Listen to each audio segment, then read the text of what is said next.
آیت نمبر 125، بلا کیوں نہیں، ان تصبرو مسلمانوں اگر تم صبر کرو گے، وتتقوا اور تقوی کی روش اختیار کرو گے، ویأتوکم اور اگر وہ آئیں تمہارے دشمن تمہارے پاس، من فورہم ھذا اچانک فوراً حملہ کر کے، یمددکم تمہاری مدد کرے گا، ربکم تمہارا رب، بخمسۃ آلاف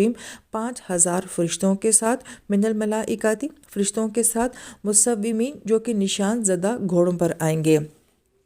اس آیت میں اب ایک اور سچویشن بتائی جا رہی ہے کہ اگر وہ اچانک حملہ کر دیں، اور جب اچانک حملہ ہوتا ہے تو انسان کے اوپر زیادہ خوف اور ہراس کی کیفیت ہوتی ہے، انسان اپنا ڈیفنس بھی نہیں کر سکتا ہے۔ تو اس کیفیت میں اللہ تعالیٰ یہ فرما رہے ہیں کہ اگر مشکل بڑی ہو جائے گی، حملہ سخت ہو جائے گا، تو اللہ کی مدد بھی جو ہے وہ زیادہ ہو جائے گی، 3 کی بجائے 5,000 فرشتے جو ہیں وہ مدد کے لیے آ جائیں گے۔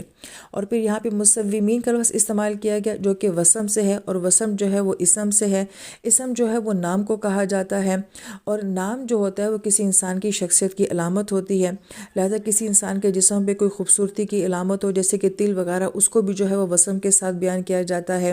اور یہاں پہ کہا جا رہا ہے کہ نشان لگے ہوئے ہوں گے، جیسے کسی چیز کے اوپر خاص برانڈ کا نام آ جائے، کوئی خاص ٹیگ لگا ہو تو وہ چیز خاص ہو جاتی ہے۔ تو اس لیے بعض علماء کرام نے فرمایا کہ بدر میں جن فرشتوں کو مسلمانوں کی مدد کے لیے اتارا گیا تھا وہ آسمانوں میں بھی بڑا خاص مقام رکھتے تھے،